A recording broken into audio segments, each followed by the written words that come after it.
Folks, welcome back. It's been a while since we did a live show. Go ahead and do me a quick favor. Go ahead and follow me on Twitter at Remso101. You could spell it below by checking out the ticker right there. It's REMSO for those listening only through audio 101. Oh, wow. This has been an interesting week. What I've been trying to do is, since the summer when we were doing the live shows daily on top of doing the podcast and everything else, we were getting great traffic, great feedback, great engagement from you guys. But when we had to start laying it off because we had to go, film some episodes of our exclusive content and cover some stories we were doing, we stopped doing them as often. And, it's not that I was ignoring you. I know that you guys like the live show and everything else, but we just have to make sure, one, we're not oversaturating you with a whole bunch of stuff. We want to make sure that when we're coming live, when we're talking to you, it's for something that's actually important. On top of that, we're trying to actually go out and cover news, especially here in Virginia, where we're a bellwether state. Everyone is seemingly trying to jump in on our governor's race. We have Joe Biden coming down next week to go ahead and campaign with Ralph Northam. And on top of that, with all the Beltway insiders coming in and out of my home of Northern Virginia, it's been very interesting as we've been covering some events with Delegate Nick Freitas and many others. But as of right now, you've seen me probably complain about it a little bit here and there. The Republican Standard, a Virginia-based conservative website, went ahead and picked up a story of mine that we're going to go ahead and cover towards the end. But first, I want to go ahead and just nerd out for a minute. For those of you that have been keeping up with the podcast and everything else, you know that I've been quoting a lot of Guerrilla Mindset recently. I swear, it's not patronizing. Like, if you haven't read that book, you've got to go ahead and read that. What you're seeing is a committed individual go out there and actually establish independent media. But what he's doing is he's not just grabbing every Tom, Dick, and Harry out there to go ahead and do this with him. He's bringing in people that actually, have true grit, that are going out and finding stories. But most importantly, these are people that aren't just interested in the realm of, actual journalism, actual policy, actual things that matter to you and everyone else around you. These are people that understand what it's like to be at the other end of that gun. Or sometimes it's a taser, which we're going back to a throwback to when I was entering high school. Ladies and gentlemen, I want to bring you the one and only Andrew Meyer from Cerno News. Andrew, sir, great to have you on. So I've got to ask, because a lot of people are like, wait a second, what was he bringing up taser? You were the Don't Tase Me Bro guy for about a decade, and then I see you on Cerno News. I'm checking out everything you're doing, and man, you came back with a freaking vengeance, like Sylvester Stallone in the freaking Expendables. What's been going on in your life? Well, thanks for having me on, and as I'm sure you know, the mainstream media is fake news, so they don't want to tell my real story, which is that I was a journalist and a well-known writer. Even when the Don't Tase Me Bro thing first happened, I was well-known around that town as a writer. And so for the last few years, I've been doing a lot of independent journalism. I was the editor-in-chief of We Are Change. And now Cernovich.com is just breaking new ground in alternative media. So it's great to be here and get the chance to talk about that with you. No, I greatly appreciate it. But speaking of which, you're actually ticking off all the right people when they want to go ahead and focus more of their attention on you. I remember when Cernovich was on 60 Minutes about a year ago, and he basically predicted the future in less than a few minutes. That was hilarious. He said, this is what you guys are going to say about me. You're going to go ahead and say that when it comes to independent journalists, unless you work for one of the big boys, no one's going to go ahead and pay attention to you. Those people that are going out and pimping out their social media, they're not legitimate, and this guy's peddling fake news and everything. And Scott Peely was like, oh, what do you mean? How do you know that's going to happen? And towards the end of the actual, episode of that, he was right. They went ahead and basically stated everything Cernovich said they were going to do. And then this past weekend, they had him back on Vice News. They did a interesting documentary talking about, what constitutes fake news, actual journalists. And I went ahead and listened to the full audio he was putting there, but not just focusing on him, kind of focusing on the grand picture. There was an interesting scene where they're going ahead and they're looking at the analytics for, user entry data for people that actually pay attention to either pundits or verified journalists. And as they pull out this screen and they have this giant matrix of, okay, the people on the left are actually getting their news from legitimate journalists, while the people on the right are getting their sources from much more condensed, more compact sources that aren't necessarily objective. That did get me thinking, because that's like, okay, maybe just from a face value, that might be correct. But at the same time, we've seen that, one, these verified journalists are sometimes just glorified political activists. And two, why is it these people that are the unverified reporters and journalists who don't have the 4-year degree but are actually going out and breaking stories, covering the things that no one else wants to do? Where's the discrepancy? And is it something we should even worry about? Well, you got to understand why these people are verified in the first place. They work for the machine, my friend.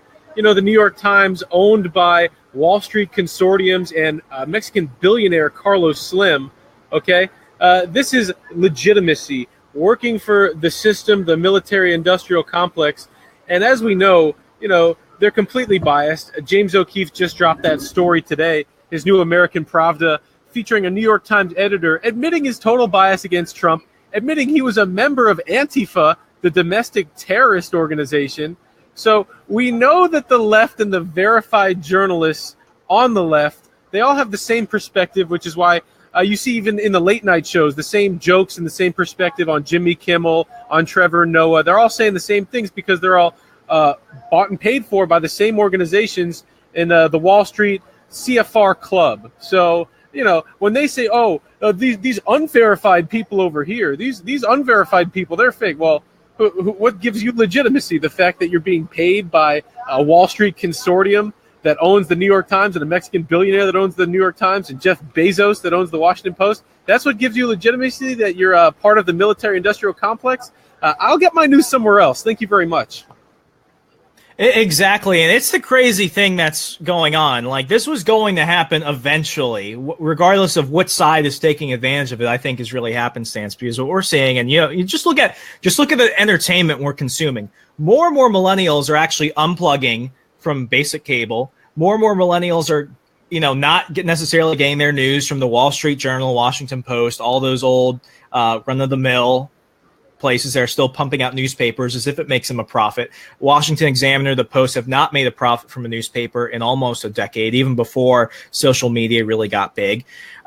This is an opportunity where anybody can really do what we're doing. It's whether or not they actually want to go ahead and do it, which is the big difference. So when it comes to independent media specifically, one critique that the left has been throwing at us that I actually do seem as a little bit legitimate is the fact that they say, well, anyone can go out there and say anything. I do understand that, but they're making it seem like everyone that doesn't have a giant corporate paycheck coming down is fake. So is there any legitimacy to that? Is there any flaw that say, hey, Jim Bob over here can go ahead and take 2 stories and just piece it together and he doesn't have to do any reporting? Or is it just, so small that if you fall for it, that's your own fault? Well, let's take a step back here, because anybody can get a job at the New York Times, and anybody can also have actual sources and be a real journalist. So you don't need a job at a hedge fund-owned newspaper to be a real journalist. You need sources, you need drive, you need ambition. And to be a good journalist, you need honesty and integrity. Now, as far as what defines legitimacy, okay, I have a degree from the University of Florida Journalism College. All right, that's one of the best journalism colleges in the country, and I have a law degree. And if you go and ask these verified liberals over at the New York Times and other places, they'll try and say probably that Cernovich.com, not real journalism. But let me tell you something. I went to school with these people, like someone that works at Time Magazine, someone that works at NPR. I know these people. They're not that good at what they do. They don't know what's going on. I talked to one of them about the rape crisis in Sweden, and he had no idea what I was even talking about. This was a few months back. This is before Trump mentioned it.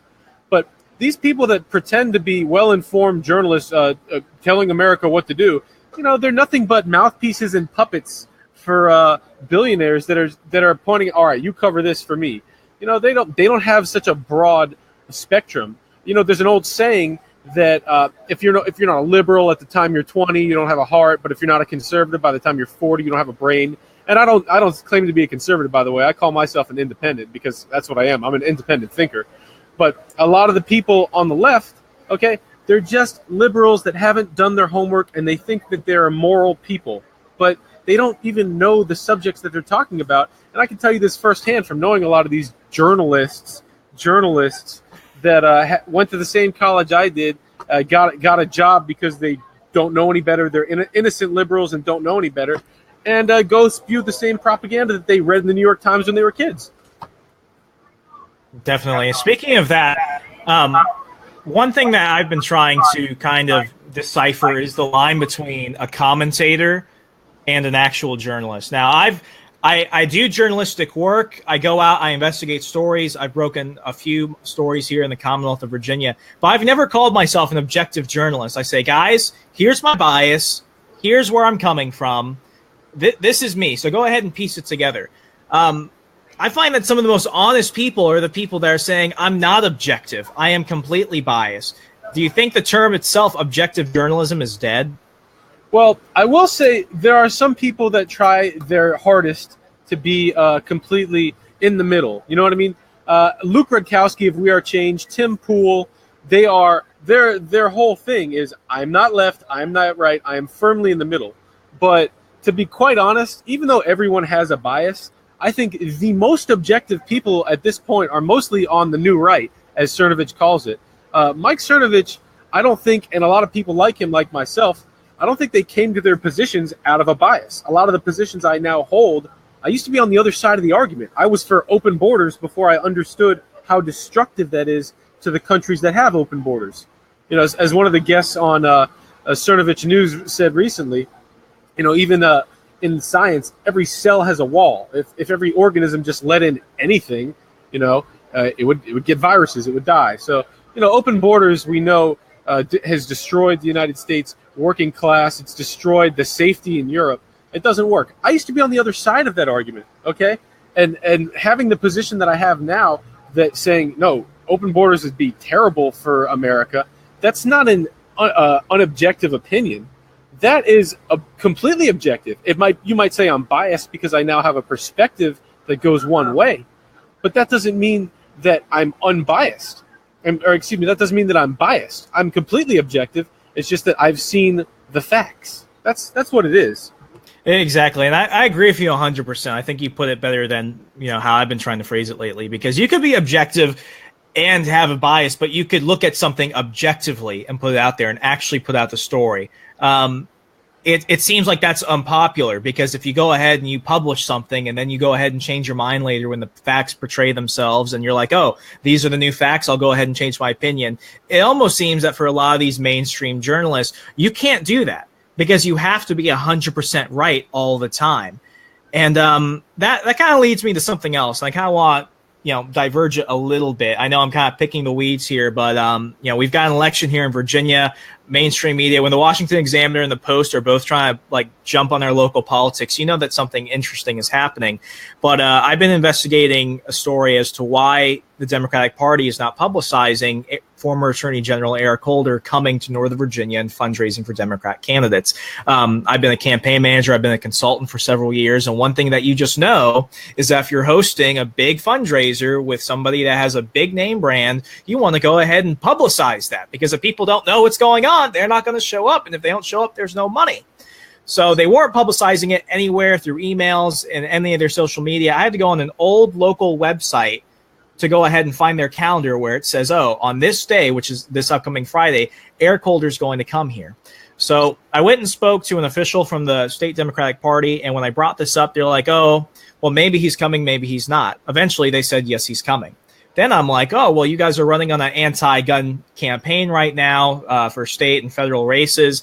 Why are you bringing in someone that gave the Sinaloa drug cartel out in Mexico thousands of actual assault rifles that resulted in the deaths of thousands of people, including several hundred Americans and a U.S. Border Patrol agent? How can you say you're anti-gun but support the guy that gave gangs actual guns? And for Virginia listeners paying attention right now, we have an MS-13 problem.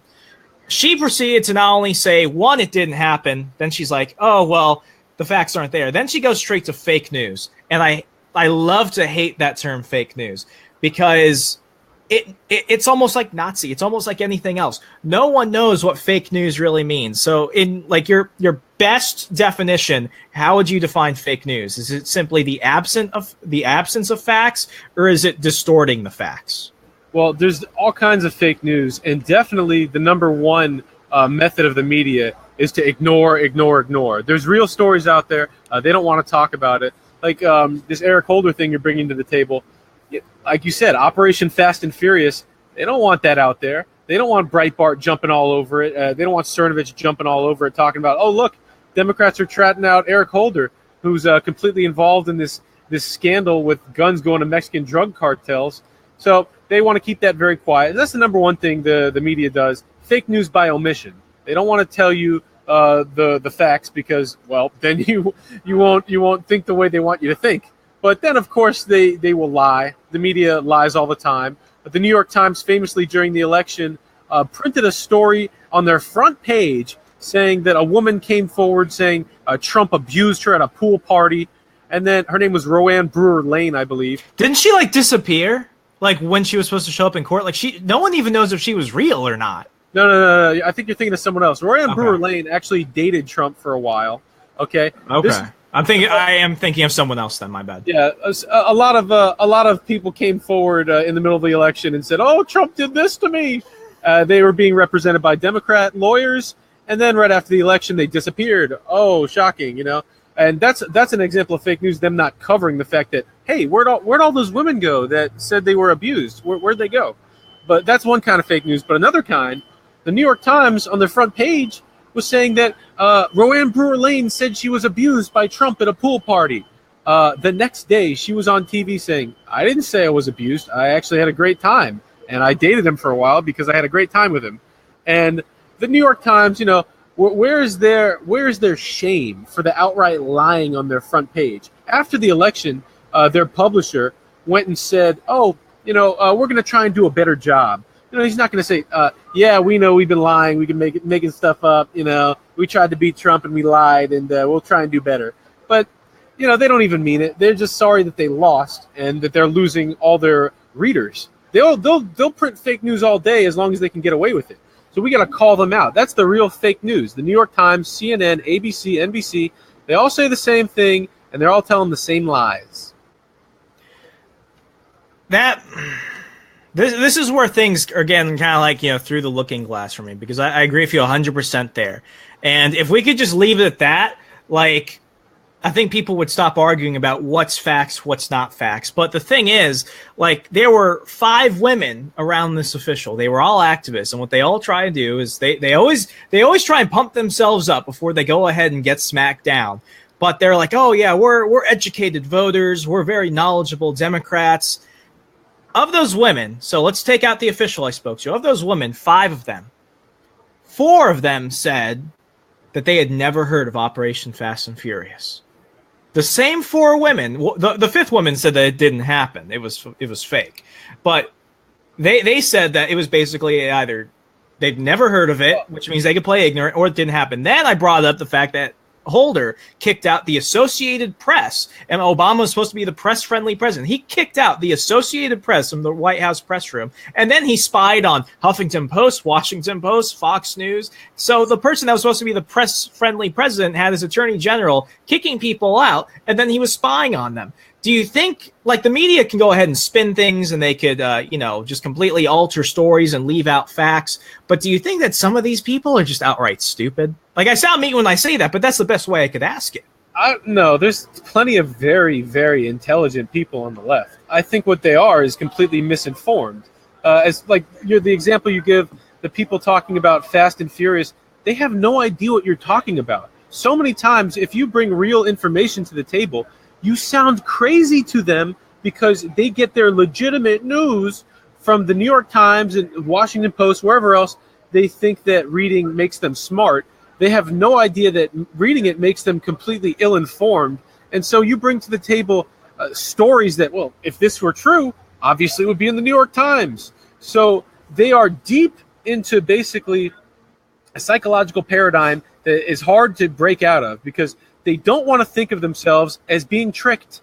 They don't want to think, oh, I was tricked for 20 years into thinking that this newspaper, the New York Times, is the real news, when really it's just propaganda, and I was tricked. People don't want to think that they're stupid. No one wants to look at their self-image and be like, I'm dumb, And if they admit to themselves, oh, well, the New York Times has been lying to me, it's very hard for people to overcome that barrier, especially with all the peer pressure. Everybody around them agrees with them a lot of the times. It's socially unacceptable to disagree.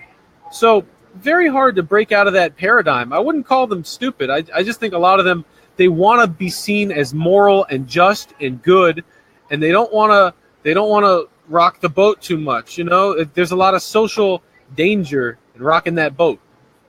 Definitely, and I get slack from a lot of my libertarian and conservative friends because I actually kind of like Vice News. I think on social media they try and put on like this ultra progressive face, but when you go ahead and you look at their documentaries that they put online and stuff, like Vice News actually does a lot of good reporting.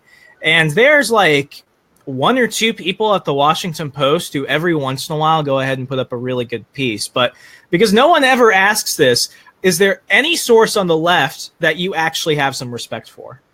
A lot of the places on the left, the good ones anyway, like you said, it's a mix. You know, you have to know what it is you're reading. Like The Intercept, Glenn Greenwald. I mean, The Intercept itself, when it started, it was decent. Now it's gone to trash. I mean, they hired a freaking Gawker writer. That tells you where The Intercept is at these days. They're unrecognizable from where they actually started. But Glenn Greenwald himself, well, obviously he's not right all of the time, and his perspective is wrong quite often. He does a lot of really good reporting. I actually keep a list of sources on my website, my personal website, theandrewmeyer.com. That's like the whole point of the website at this point. It's just like a landing page for the list of sources that I keep. And it includes Glenn Greenwald, not The Intercept, but Glenn Greenwald. It includes Wikipedia. I mean, not Wikipedia.